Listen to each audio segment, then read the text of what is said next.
Karen Raymore with Hocking Hills Tourism Association. This is David Holder from Clarity of Place. And David is going to walk us through the stewardship plan recommendations. David? Good afternoon, everyone. You are session number 3. And I think the thought there is this session is going to be so good, we're going to record it. So the backs of your heads will be on video for prosperity. The one piece that will go along with that is I'm probably going to make more mistakes giving this presentation than I have the other ones, so we'll just have to live with that. I want to thank each of you for putting the time and energy into attending today and for helping us through this process, because it has been very much a community-driven process, an engaged process, because we have some very interesting stewardship needs here in the Hocking Hills. We're hopeful that this plan, and I always hesitate to call it a plan because a plan implies it's a document and that's all it is. This is really about taking steps forward and implementation, and we're going to talk a little bit about that as we go through today. I want to start out with doing some introductions. Again, my name is David Holder. I'm with a firm called Clarity of Place. That's what we do. We work with places to help improve some of this. So would you mind introducing yourself and the organization you belong to? I'm just a member of society, Shelter. I'm Christine Woods, and I'm a worker of Hocking County. Great, thank you. Kristen Bilkey, Pizza Crossing. Sean Worth, Logan Town Center. Roy Palmer, retired. Jessica Horn, citizen. Alex Wolf, new to the area. Excellent, welcome. I'm Cindy Pauls, I'm the stewardship coordinator. James Fonzie, PPT Communications Director. And I'm Becky Myers, the digital media director. We're all staying. Perfect. So thank you for that.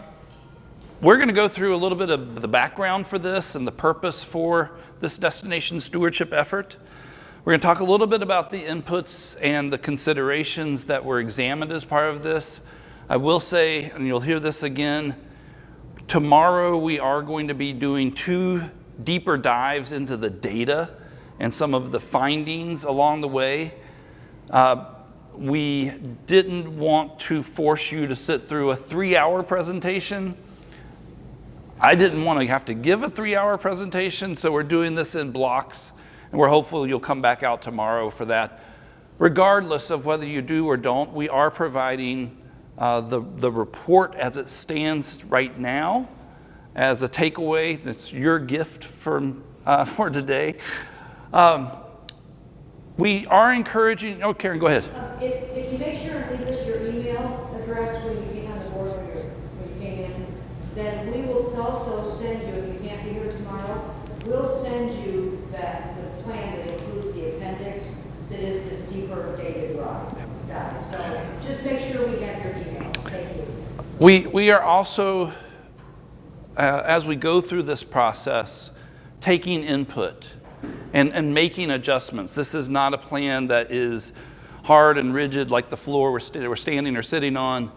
This is something that needs to be yours. So over the next 2 days, we've already made small adjustments to this to make certain that it fits what you want and need as a community. The last piece we're going to do is really jump into the recommendations and those actions that can help us move things forward. We're going to be doing, and then the purpose behind all of this was to do really 2 things. The first piece of that was understanding the situation that we're in, especially around those visitor patterns. Those visitor patterns in Hocking County are really tough to measure, and I'm going to talk to you a little bit about that some today, but we'll get into it deeper tomorrow. In understanding that, we also want to really strive for balancing what we're seeing. We have, and you'll see why, but we've grown very visitor heavy. And it's put some real challenges and pressure on our residents. It's put some real challenges on our economy. moving forward, if we can balance that a little more effectively, it may not make everyone happy, but it might make them happier. And we'll go through what that looks like. When we start this, we usually try to define destination stewardship, because those are two words that we don't see put together very often. And it's really about promoting, protecting, and preserving the tourism industry's long-term viability within a community, creating a net positive impact. Tourism comes with its share of advantages, but it also carries with it its share of burdens. Being able to really balance that more effectively is really what this idea of destination stewardship is all about. It's so important for this area because of the dramatic impacts that have happened since 2020. When the pandemic hit, everyone went crazy for outdoor recreation. It didn't happen just here, it happened everywhere. The ability to go outside and just enjoy the natural beauty around us became an incentive to get out and go to places like the Hocking Hills. When you're as close to a population center as you are to Columbus, and in some ways as you are to Cincinnati, you are going to be a focal point of this. I was here in November in presentations, if you were part of those, we talked about this isn't a tourism problem, it's a popularity problem. You are a popular place, and you are right beside another popular place that is growing and expanding like it's never seen before. So in talking about destination stewardship, we have challenges we need to address right now. If we don't begin doing more to address them, the challenges that come along with the growth of Columbus around Intel become astronomical for you. And that's what we're trying to prepare. What's that future look like? How do we prepare for it now? Columbus Monthly, I only found this just the other day. If I'd found this before I came here in November, we would have referenced it then. This is a great little article that's going to talk about everything I'm talking to you about, not in quite the same detail, but it was a 2022 article, and you can see it. Everyone loves the Hocking Hills, maybe too much. It describes the point. What that has done in terms of creating interest in this community is put all of those blue dots on the map. Those blue dots are cabins. This map looked a lot different in 2018, 2019, and even the start of 2020. That's a lot of short-term rental opportunities in this community. And it creates another set of impacts on where this community is and where it's going. And we'll go into that in detail. As part of this process, we did a resident survey, and I'll read this to you because it's impossible to see it. I even have to stare at it closely to see it. Our residents, if we looked at it in terms of the outcome of that, we had 732 responses, pretty good response rate for a community of this size. Those residents expressed a strong agreement. They agree that there are negative impacts created by tourism.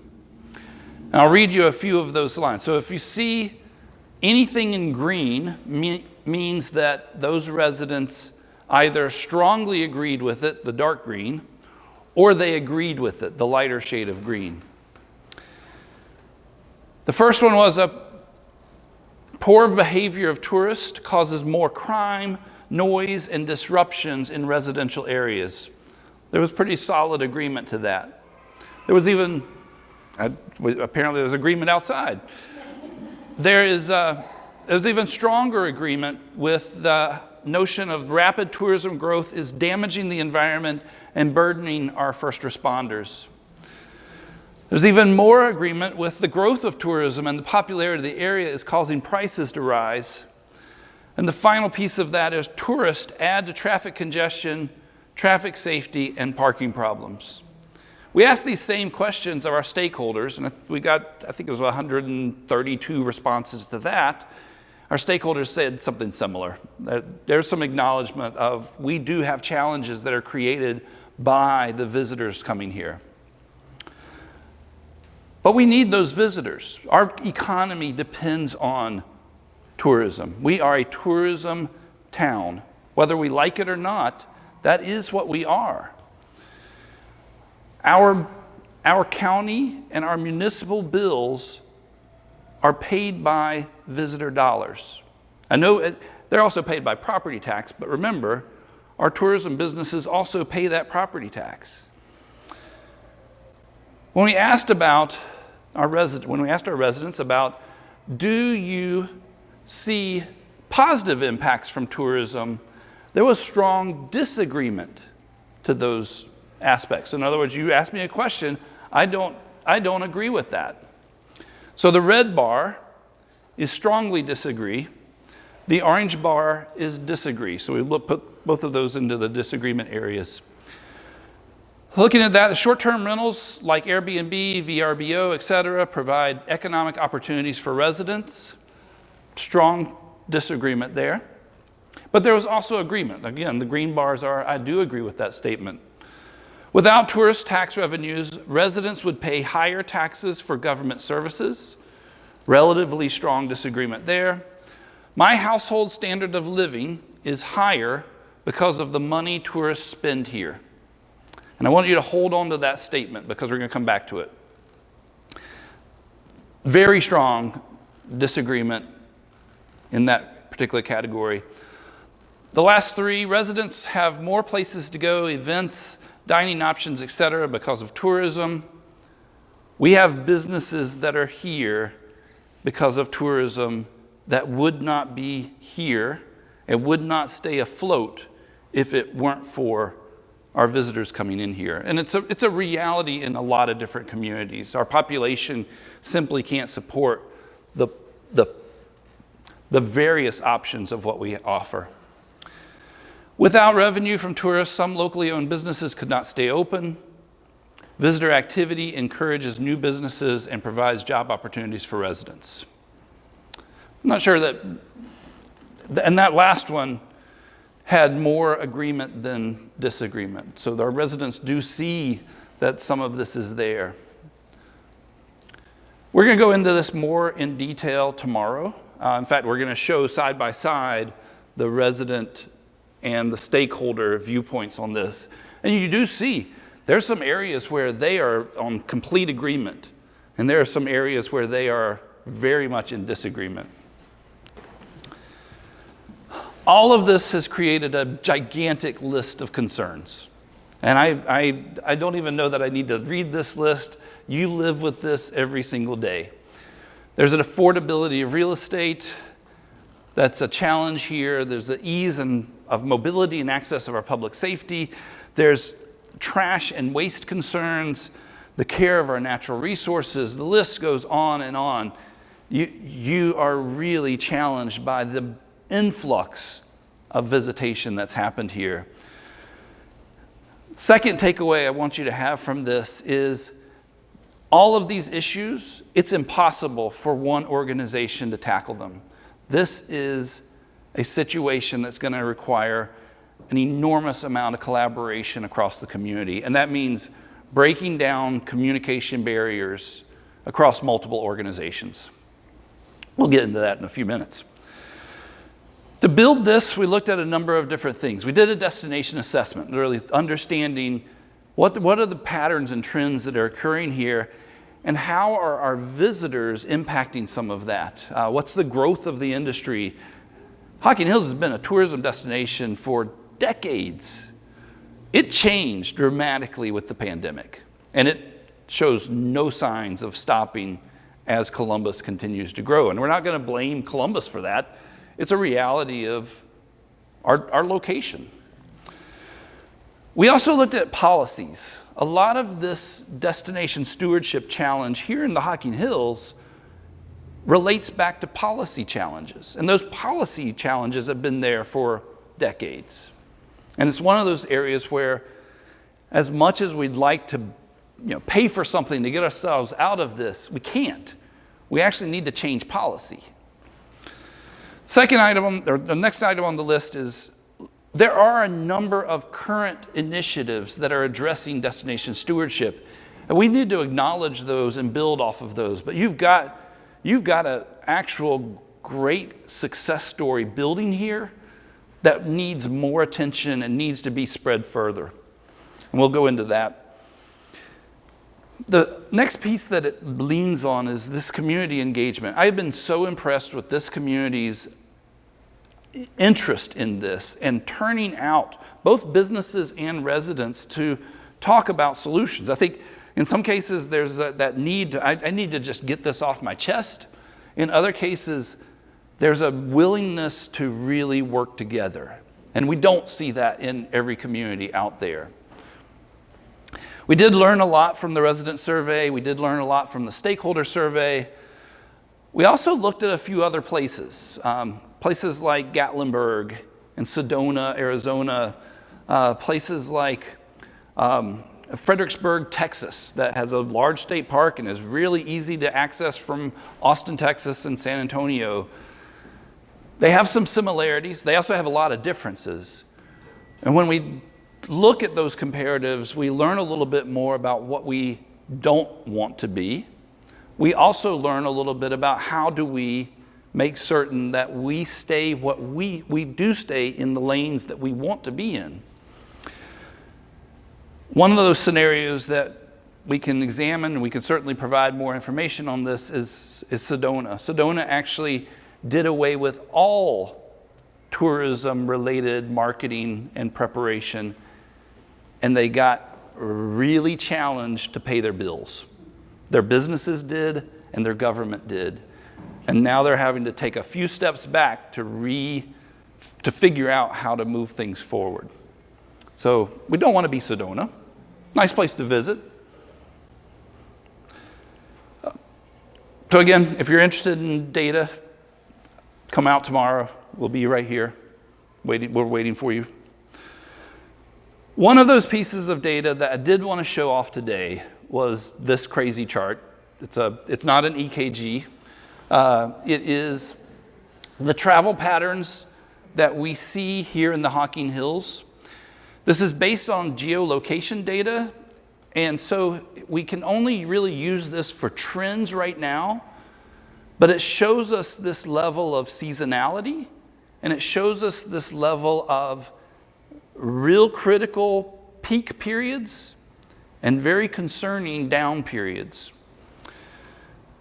I'll describe what we're seeing here. Those blue spikes are related to visitors that came here from less than 75 miles. They're day trippers, largely. There are some that stay the night, we know that, but that's largely a day tripper audience. The orange spikes at the bottom, those are travelers within 75 to 100 miles. They potentially could be overnight stays. They potentially could be day trips. That's probably a little mix of both. The green bar in the middle represents overnight stays. They have to be overnight stays because they're coming from more than 150 miles. It's highly unlikely that they are driving here and then going home in the same day. It's also more likely that they are spending multiple nights in the area, meaning that they are creating more of an investment in this community, and they are probably not just more financially invested in the Hocking Hills, they may be more emotionally invested in the Hocking Hills, because it's highly likely we see them again as future visitors. They develop their own love for this area. I show this for a few reasons. The primary one is to say, if the perception out there is we are always jammed and mobbed with visitors, that perception's not true. Our weekends, we are. Weekends are off the charts. Weekdays, we have employees that can't get hours. Off-season, same is true. There is some need for encouraging overnight stays during those times of the year, days of the week, where we need business. And it's not a matter of supporting a business community, it's a matter of supporting the employees of that business community and supporting the tax dollars that those visitors bring in and contribute to our economy. In terms of policies, we narrowed it down to 4 big challenges. The first one is you saw those blue dots. We have a lot of short-term rentals in this area. Without land regulations, it's only a matter of time before we have even more. This is unchecked. Land regulations give us a way to at least put some parameters on the development that we see. The second, hey, come on in. The second piece of that, we have a lot of public land, and public land is fantastic. You're gifted with it, but it creates additional strains on being able to develop other parcels of land, and it also drives the cost up because now we're on a limited patch of other land available. With our public lands, and so I could have put this emphasis on how much public land is available in, or how much public land is actually owned in Hocking County. I went a different route because on that public land in the state of Ohio, there are no entrance fees. This is a statewide policy. It's been one for decades. You're only one of 7 states in the country that has free admission to your public lands. And it's a really great benefit to our statewide residents. For Hocking County, it's an enormous challenge because it means we have no way to track the visitors that are coming to Hocking Hills State Park and the other parks in the area.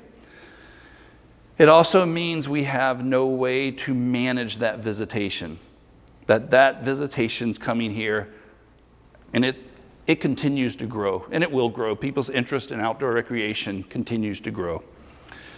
With that comes along a public safety component. And it's a public safety component in the fact that one policy that can help with all of this is greater enforcement. Greater enforcement comes in the notion of parking. We have visitors that are parking on private land. They're trespassing on private land. It's causing additional problems. More enforcement can help. The state is challenged in terms of budgeting for more enforcement. Locally, we're challenged with budgeting for more law enforcement. Public safety concerns are a completely big matter for this area. Additionally, traffic congestion creates additional public safety challenges around that. We'll get into some solutions on this in just a few minutes. But this idea of public safety is a component of policy that we need to go back and really think through solutions on it. Final piece on this, recognition of visitor taxes. Tourism-related businesses, they do pay property tax. They also charge sales tax. And if they're a lodging facility of a certain size, they collect lodging taxes. Those lodging taxes help to fund strategic programming and operations for a destination organization. They also help to fund infrastructure within our municipalities. And sales tax being collected on that helps to fund our county. The next piece I want you to put in memory, 2 numbers, 44%, $1,600. Our county depends on sales tax. It's 44% of the budget. That's a big figure. 37% of that, of the budget, if I'm remembering the number correctly, is property tax. So those pieces work together. Without this level of sales tax, your property taxes would be through the roof. And they already have gone up. You've experienced that.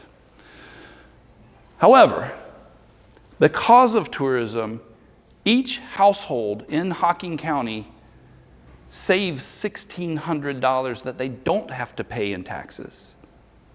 This is outside spending coming into your community. If we have residents that say, I don't benefit from tourism, they're not seeing the impact of that $1,600. They don't feel it. They would feel it if it didn't come here, though. There are a number of adjustments that have taken place since 2021. Those adjustments are in the form of programming and investments from the Hocking Hills Tourism Association. The organization has been aware that we've had these concerns, and they've been gigantically growing. How do we begin to address some of this and put programming and investments in place to guide us forward?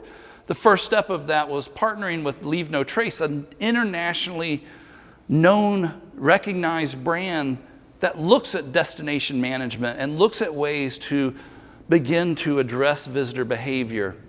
The input from Leave No Trace helped to lead to some real smart programs by the Hocking Hills Tourism Association. The biggest piece of that was a program called Love Hocking Hills. I told you I'd make mistakes on this one. Love Hocking Hills, I would put it up against any visitor management program of any destination in the country. I think it's a sensational start, and it's got so much opportunity to grow in this area. But it's a pledge. It's a pledge that we put our visitors through. We need to get this even more widespread. You're going to see that as a recommendation. The Tourism Association also said we don't need more marketing in Columbus and Cincinnati and those day trip markets. We need to be focused on overnight stays. So the marketing investments have gone into places like Pittsburgh, Indianapolis, Chicago, and Philadelphia. Because they are coming here for overnights, they do spend more, they do get more integrated within our community because of that length of stay. They've invested in product development and ways to give visitors more options than just the dramatically in-your-face state park. How do we spread that visit around and really encourage them to be a part of our community and see our community firsthand? One of the pieces I love about these adjustments is a partnership with Logan Public Transit to encourage visitor shuttles out to the state park and ride programs. And it's a great way to get our visitors off the road and into some shuttling options. They've also hired a stewardship coordinator. You met her just a few minutes ago. That's a huge step. That's highly innovative. We don't see that in other communities that have gone through this. They are very much business as usual. Their staffing looks like business as usual. A stewardship coordinator is a big, big step. And the final piece of that is investing in research and data to improve our understanding of the situation, help us prioritize our way out of this and put some solutions together. There are some, as we start moving into implementation, there are some outcomes that we're seeking here. And the first outcome is to revisit that notion of balance. We do have businesses that need visitors. We have visitors that come here and need some level of support and understanding. And they need to have that before they get here. They need to have it while they're here, and they need to have it when they go home too, because they are ambassadors out there. But we also have our residents, and our residents have to be a part of the solution. They have to be a part of the process to get there. One of the pieces that we see in communities like the Hocking Hills, when we start seeing this pressure from visitation, people stop communicating because they're used to hearing complaints and not solutions.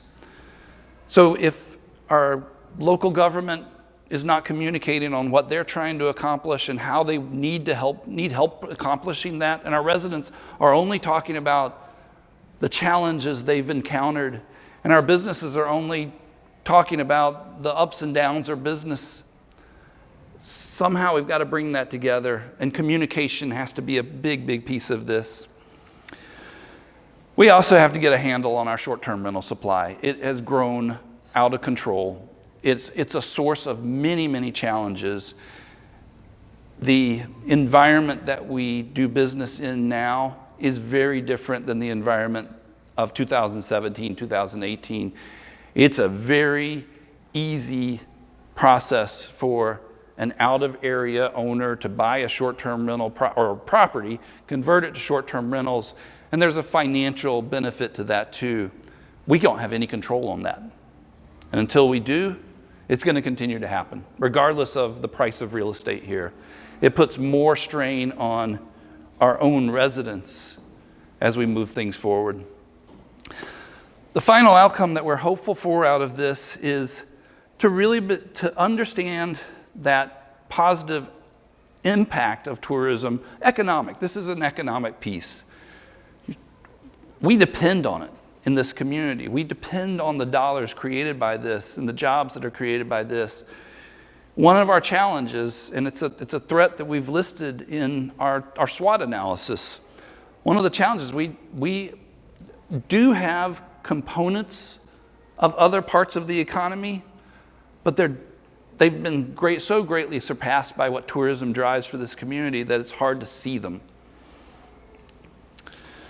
In terms of goals, we looked at two different types of goals. There are goals specific to Hocking Hills Tourism Association and the programs and services that they can invest in. There are also goals that are so far beyond the Tourism Association's abilities and to manage and invest in. It's simply against the law, quite frankly. So within the Hocking Hills Tourism Association, we need them to continue to really address this visitor behavior. We need visitor management practices, and that's where our programs and investments can make a difference. We also need to address the importance of generating overnight stays. This is not about tourism growth. This is about a sustainable level of overnight business for this community. This is a competitive business environment, and it means we have to stay competitive in the marketplace because our visitors, when they're coming from other cities, and I mean overnight visitors, they have a choice on where they go and where they spend their money, and we need some of that spent here. The final piece of looking at the local perceptions, and you saw the research, some of the research that we've done on this, looking at the local perceptions of the impact of tourism and really working to communicate some of those positive impacts, but acknowledging some of the negative challenges that come along with that. Beyond the Tourism Association, there's some additional needs. One of those is managing that future growth of short-term rentals. I can't say it enough, it is a problem. Managing the future need for public safety, and looking at that both from the resident's perspective and the guest perspective, and then addressing congestion and infrastructure needs. These are public investments, but we need some help in getting there. You can't read this. It's not intentional. You'll see it when you get your actual report. But when we looked at the SWOT analysis for this, we did analyze a number of strengths, a number of weaknesses, a number of threats and opportunities. And these helped us really begin to address the steps to move things forward. And I'm not going to go into this in detail, but we did call out each of those. You have this incredible system that's built around your environment here. It's truly a strength. You've got an organization that has a proven track record of building this, and you've got a really connected community. I'm so impressed with the way this community wants to work together. We just need to encourage that more. We have some weaknesses, though, and it's all of those things that we said earlier, including the diversity of our economy. We have some threats that are all associated with that, the biggest being the affordability of housing. That resident just discontentment is so huge here. And you're still at a level that you can get a handle on it. It's not out of control, but it's approaching that. So we do have some opportunities, though. And I want to focus on one of those. We're seeing more funding for Appalachia and the state of Ohio right now than ever before. How do we make certain that we're using that to address some of our challenges? How do we go after it in a way, promote the needs of this area? One of those ways is to get the community to really talk about solutions, not talk about the problems they face. This is about solutions now. You'll see in the plan that we put a big emphasis on the different roles. Our state government has a role to play in our destination stewardship challenges of the Hocking Hills. Because of that public land component, we need their help with the management of our resources. We need their help with law enforcement associated with those public lands. The state has to be a player in this. Our local government also has to be a player in this, both from the county perspective and from the municipality perspective. They all have a role in this going forward. Some of that role includes property regulation. Some of that role includes investments in infrastructure, all the way down to looking at workforce issues and some of those challenges.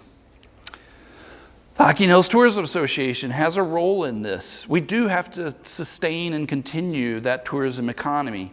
We have to make certain that stays in place, but we also need their help in communicating, in making investments that wouldn't necessarily be a priority by those other groups, but because they are looking at combining both the quality of life of our residents, but also what do our visitors need to help relieve some of this pressure.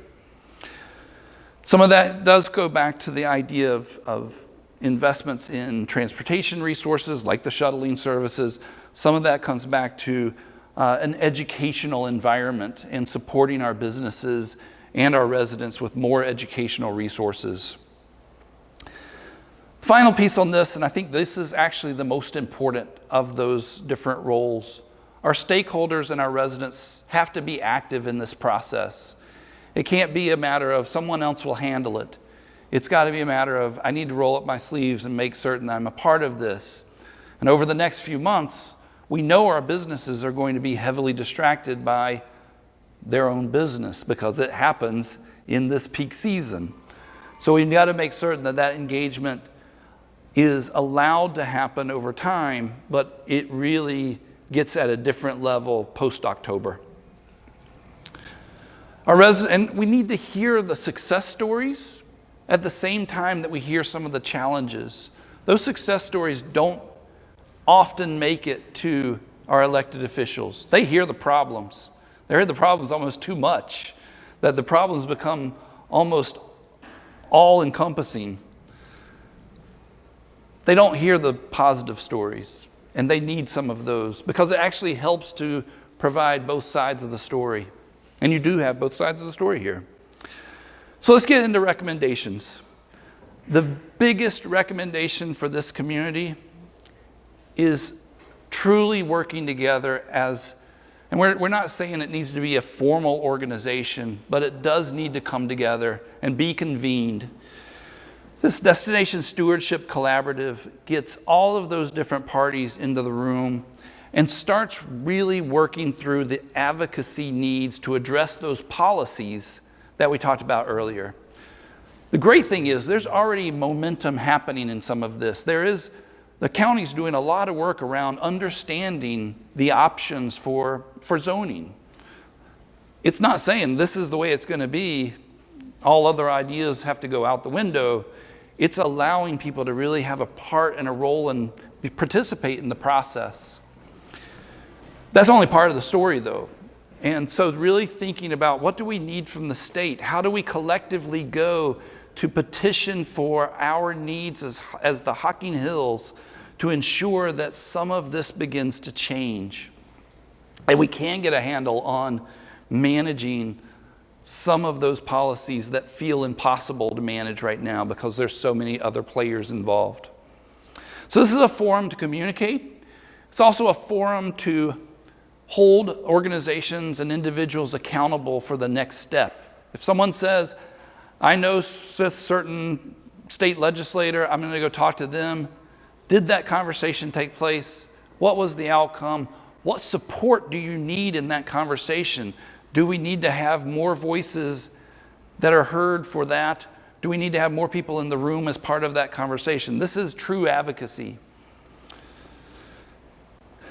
If the Destination Stewardship Collaborative is starting to work on collaboratively on the policy changes that are needed, the Hocking Hills Tourism Association is going to work on the programs that go along with some of that. And there are more programs that are needed. We broke this down into 3 different areas.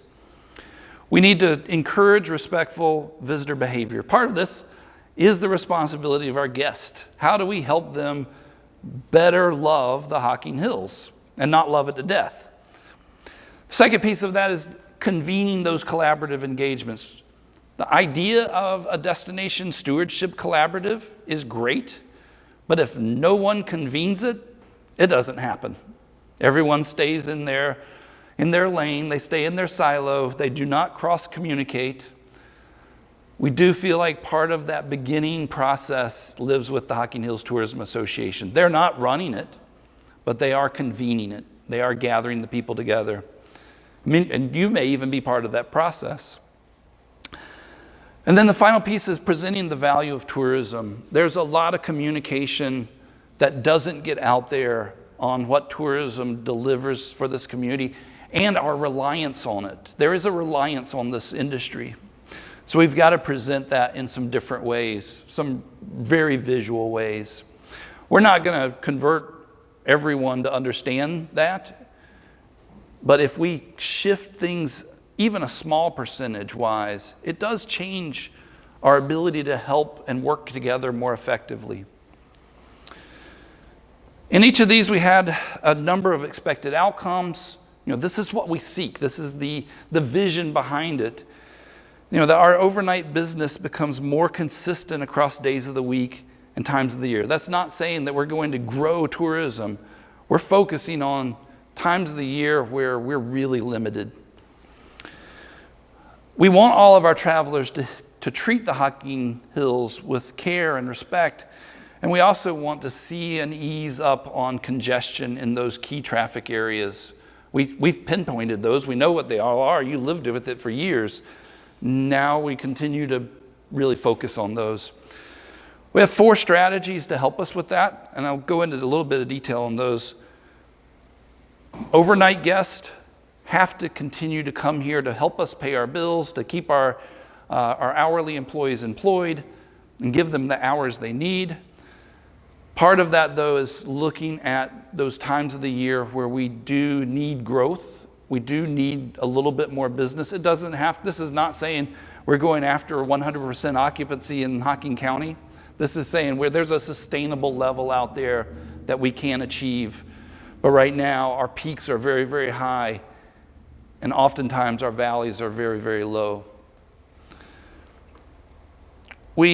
As we do that, even some of the conversations we have with our wedding planners and our special event planners, helping them realize another weekend in July doesn't work for this community. But let's talk about early May, and it may be more effective. In educating our visitors, the Love Hocking Hills program is effective. It doesn't reach as many audiences as we need it to right now. Our hotels and our short-term rentals and vacation rental properties have done a pretty good job of pushing this out there. It's in the rooms.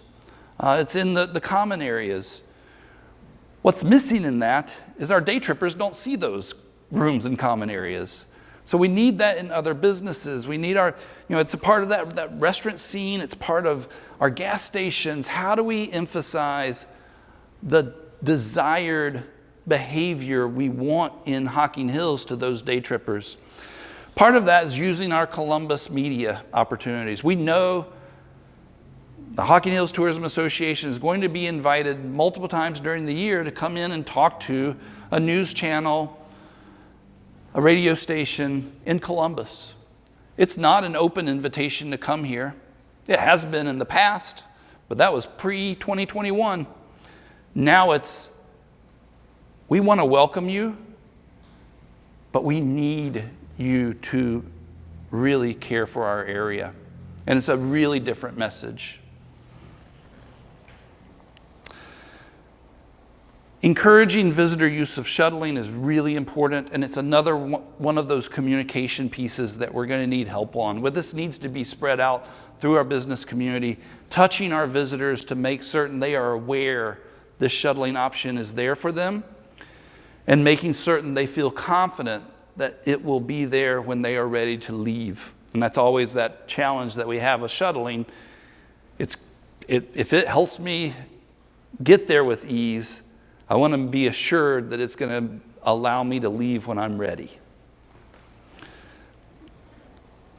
Encouraging visitor dispersion to other areas and other options. This is all about experience development. And we've seen some great impacts from that. We've seen the butterfly trail.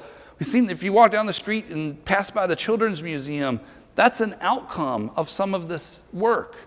But it gives our visitors more options at the same time that it creates quality of life amenities for our locals. So what's next? What's the next piece that we can look at? We talked a little bit about that concern over waste disposal and trash. If you walk outside, those trash cans on the street here in Logan are investments around product development. And it's one of those things we can definitely see going. We need to facilitate this interaction across community organizations. And again, more communication and engagement allows us to be focused on solutions. It allows us to address the problems that we're seeing. And they come in a lot of different ways. Talking about not just what we're trying to do, but how we're trying to go about it and the outcome that we're seeking. We think a workshop on destination stewardship, an annual workshop on that, can be really effective, but it can't stand alone. It has to come with quarterly, perhaps monthly updates on here's what we're seeing, here's what we're doing to address some of these challenges. The biggest key there is that initial convening of the Stewardship Collaborative. And it may be that thing spins off in a lot of different directions, and that's great. But we need it to start. That's probably the first step out of this. We also think there's some efforts around one of those focus areas is making certain we're putting some time and energy to encourage either state or private industry to invest in cell phone tower boosters out towards the park that make certain that we don't run into public safety challenges because I don't have a cell phone signal. We're not saying we're going to litter this beautiful area with cell phone towers. There's some ways to do this in a way that becomes low impact visually. But you've had empty promises made for years around boosting this. And we can't accept that as an answer. We've got to encourage that to happen. A lot of this keeps going back to communicating, convening, and gathering different organizations together to talk. The fact that you're here today and others have been here in the 2 sessions previously continues just to send a really loud message. This community wants this to happen and needs it to happen. The final piece of this is establishing some level of understanding of the impact of travel and tourism to Hocking County. There are benefits here. We don't do the job that we need to as a community to communicate some of those outcomes. There's a great deal of misperception that's associated with all of the negatives with tourism because we're living that every single day. So it's hard to see that there's an economic value because all I see are more and more people. And I don't see that I'm benefiting from that. I see my property tax increase. All of these things seem to be counterintuitive to this industry is actually helping this community. With that, I will urge you, read through this. Please give us input and guidance on making this a plan that works most effectively for you. Invest some time into the Love Hocking Hills program because it's a great one. and it can be even greater. And with that, one way you can do that is to scan this QR code. You can get engaged with the community forum that is part of the Hocking Hills Tourism Association. You also have my email at the bottom of this. If you do have some ideas, suggestions, concerns, please don't hesitate to send them my way. And with that, are there questions, thoughts, concerns, statements? How many short-term rentals are there? Is it really 1,500 now? Okay, the last I heard was like 1,000, so. Yeah, Yeah. last report that Josh, our lodging tax administrator, gave the commissioners, he said 50. Now, That's a lot. that might include a couple hundred hotel rooms. He said 1,500 units. Oh, So maybe we're like Yeah. Still, okay. And we went through and counted, I don't know how old the list was. It may have been a 2022 list, and it was like 830 short-term. But it's growing. And it's a constantly shifting number. It's also hard there are some of those that have one bed. There are some of those that have 20 beds. And it's not necessarily the number of units. If we one of the things we did do a comparison on were those other communities that are out there. Your number is still lower than some of those comparative communities, like a Sedona or Fredericksburg, Texas, an Estes Park, Colorado. But it's growing so fast that you'll catch up to some of those communities before too long without some kind of control. We're, I've heard a lot around the community from residents. We don't want to be Gatlinburg. We don't want to be just said that. I've heard that. Yeah. And I don't either. Trust me. I've been to both places. I don't want to be either one of them. But a few years ago, I started subscribing to a couple of cabin companies in Gatlinburg, their newsletter, just because I like to see what's going on in the competition. Yeah. And I just got one of their emails a couple days ago. They're offering 35% off on Memorial Day weekend. Jeez. Because Gatlinburg overbuilt. And what that does is turns you into a discount destination. And the last thing I ever want to see here is a discount destination. We don't want that. That's what we say about coupons, so we don't issue coupons, we don't do it, yeah. Exactly. I think You create a habit, you do, and you create this perception and you create a that, new. and we, I won't be shy, we do market to mature and affluent travelers. That's who we want to come. Because we want them to respect the park. So we want somebody mature, not a bunch of kids.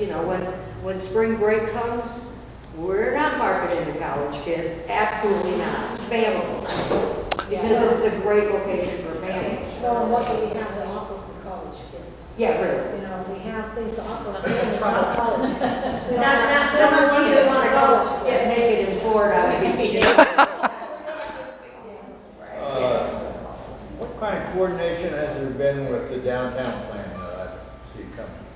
I'm familiar with it because I was at some of the meetings as they were putting it together, but we at the HHTA as an organization, other than kind of peripherally, didn't have, that really is the city's baby. James, can you address that? The process for the downtown plan that the grant just was approved for? We have a city council member with us. We're actually going to be discussing that next week at City Council. I got a phone call yesterday from Bruce, and he said that we will start discussing it, and then I would imagine that probably there's going to be an ad hoc committee set up and start discussing it and then going out to the public to make sure that it makes sense what they're doing. So how far along is that plan? It's not at all.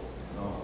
Yeah. Well, I think there's a plan that the consultants created, and that's what was used to apply for the funds that they were just That's applying. right, but the city plan that overlays that has not been discussed. For anybody not familiar, the city of Logan just received a little over $14 million that's for improvements to the exit off of 33 and 93 downtown and Worthington Park, is my understanding. Yeah, That's right, yeah. that's correct. Well, downtown just needs to be more of a focus for it. I mean, I'm real excited because when I got here almost 17 years ago, downtown was dead.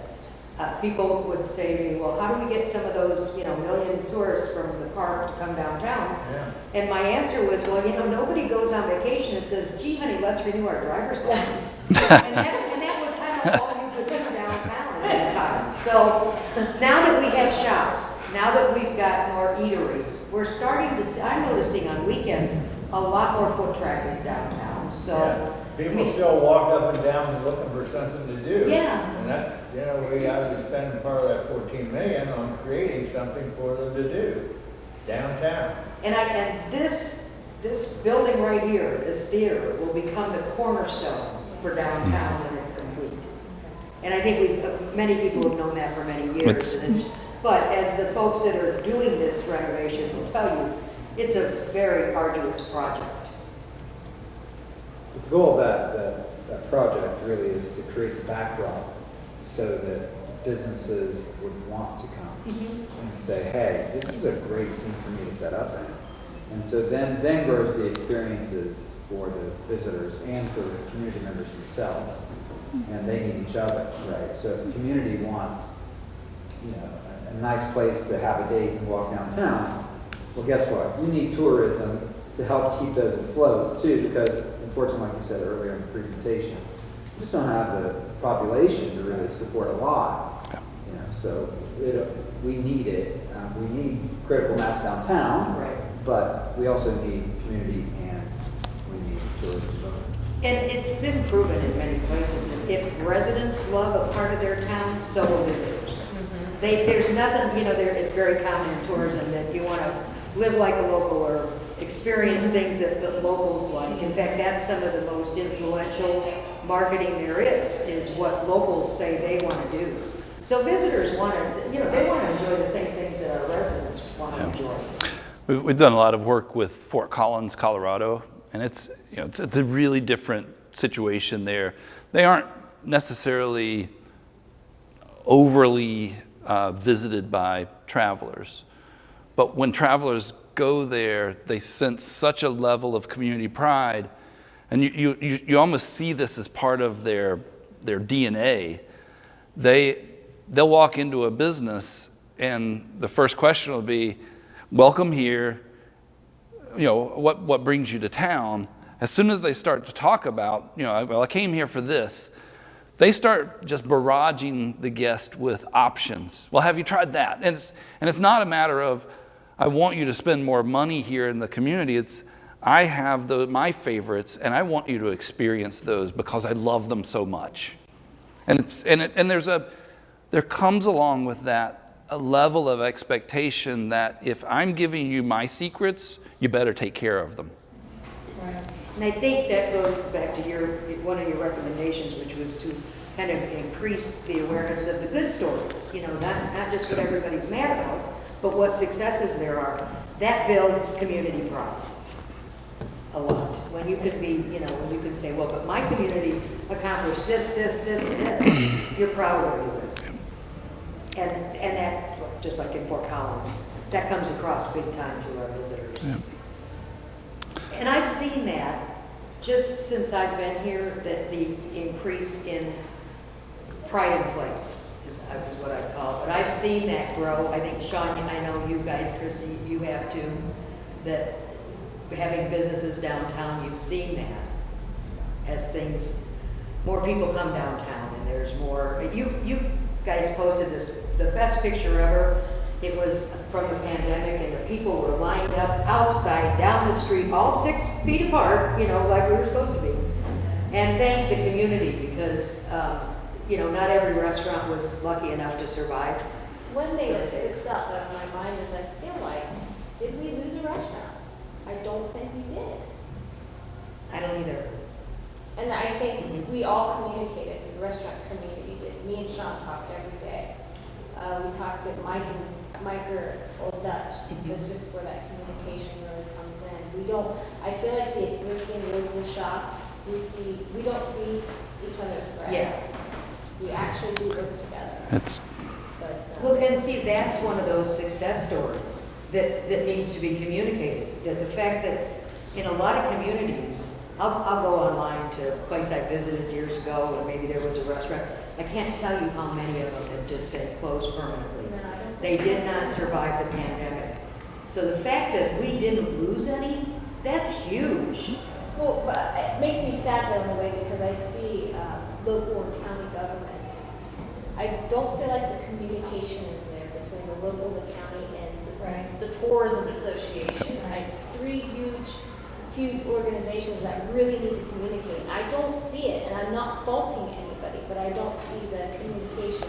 No, I think there's room for improvement with everybody. Absolutely. So, organizations like ours, we're in the same industry, not seeing each other as threats. We don't really gatekeep anything. We're actually working together. That can lead to a lot of success. And I wish I saw more of that. I'll build on that. I'll build on that because I think that opportunity to start that now you're at a great point. And if it doesn't start now, it never will. So let's go ahead and kind of kick that off. We heard this morning, we had a county commissioner in the room for the first presentation.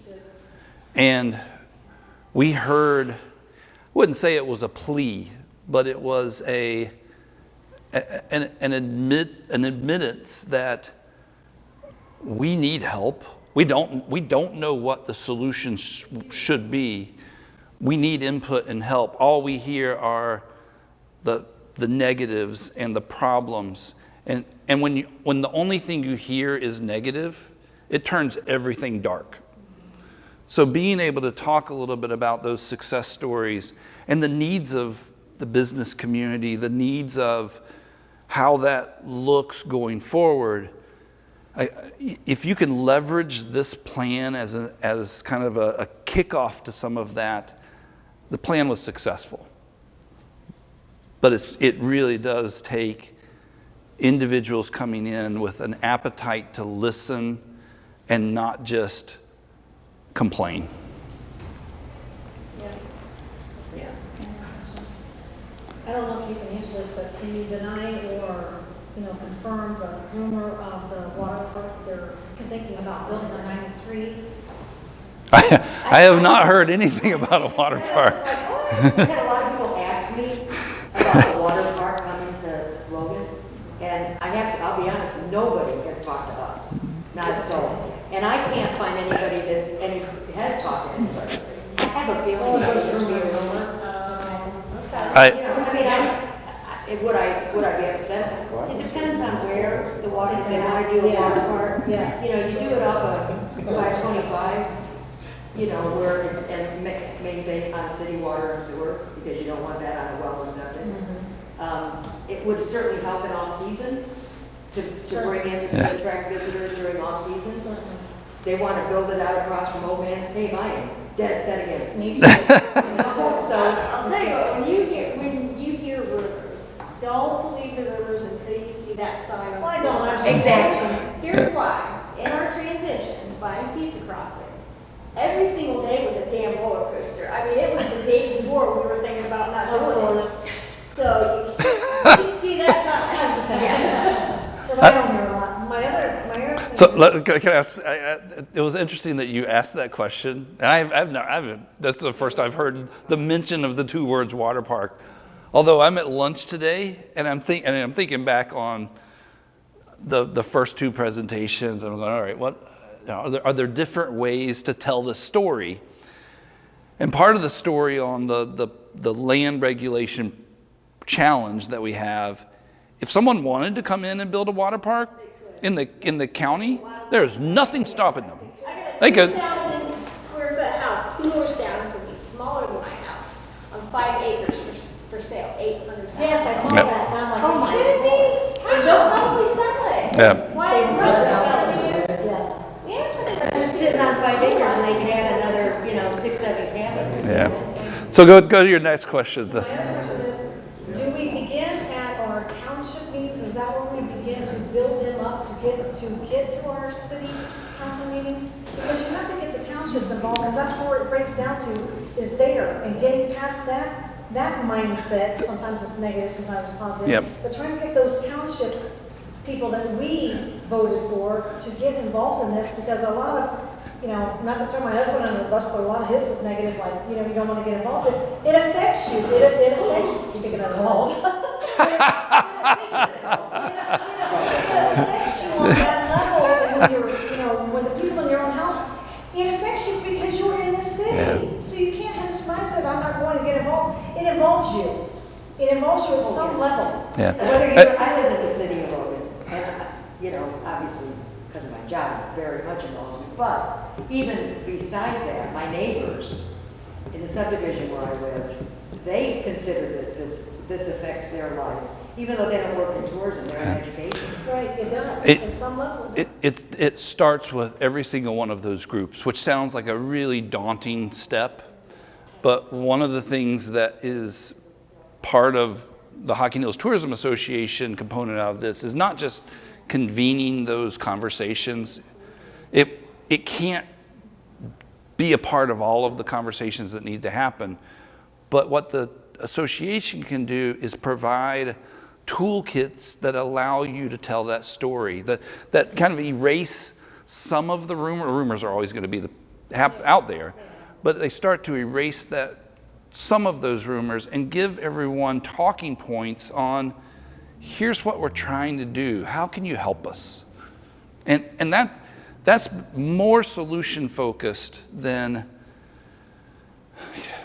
we have too much congestion. Okay, what do I do about that? Now we can really pinpoint on what's the first step we do? What's the second step we do? And some of that's motion, things that are already in motion.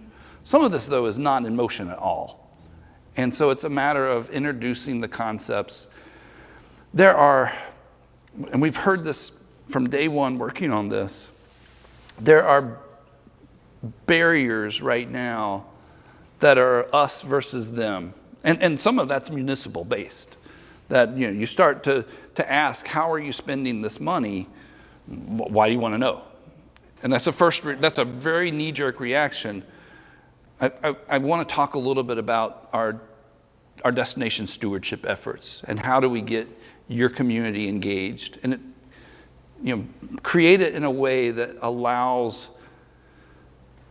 understanding to be developed, appreciation of the concern that needs to be developed, and a willingness. I do look at, I'm going to give you, this is always dangerous. As a consultant, it's always dangerous to express your opinion. My opinion is, I don't know how anyone wants to be an elected official.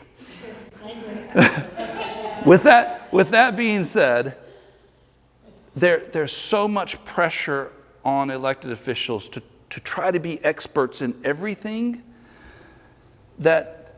With no prior requirements. Yeah, so part of that is how do we help educate for the solutions that we need?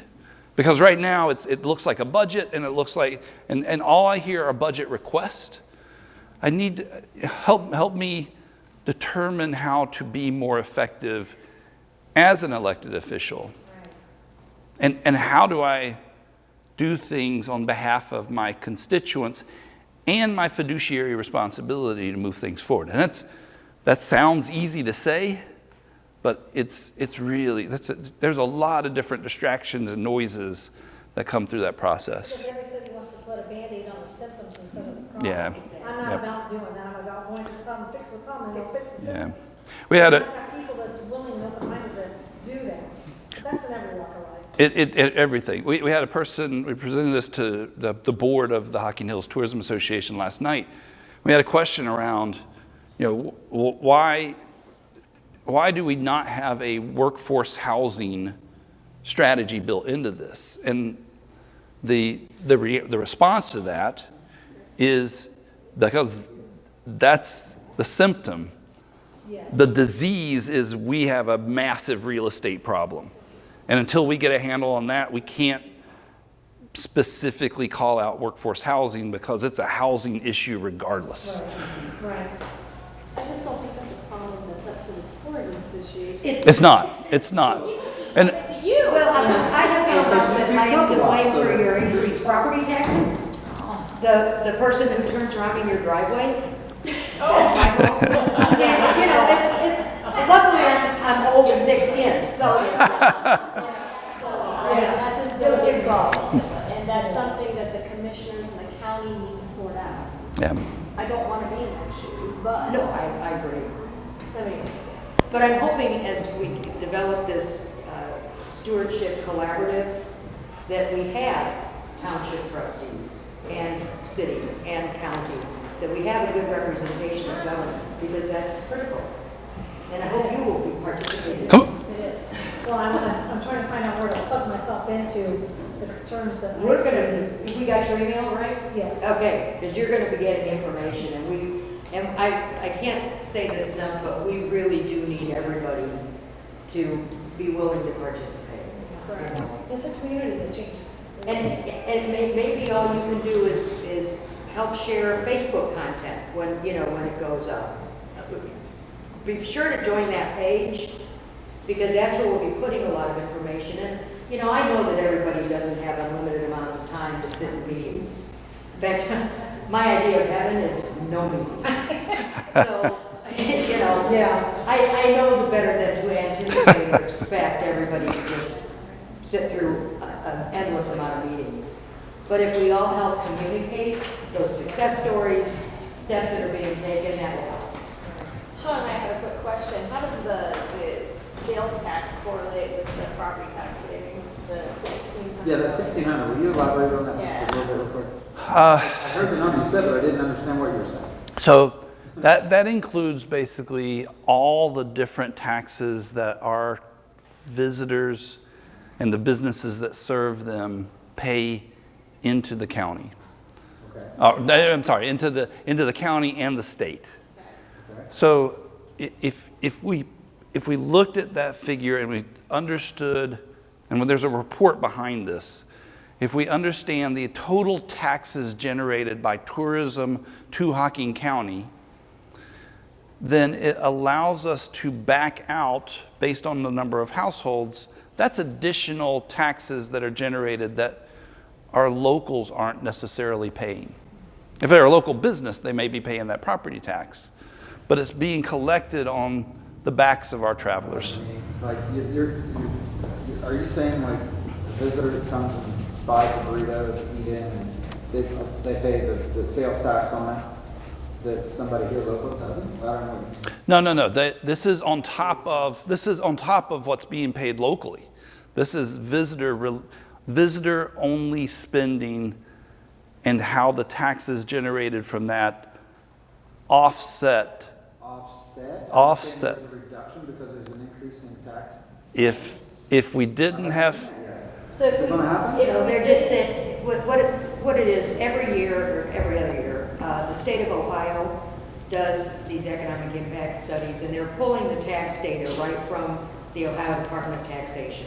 Okay. They can split up what kind of a business it is. So let's say it's a plumbing business, then that's not being considered tourism tax dollars.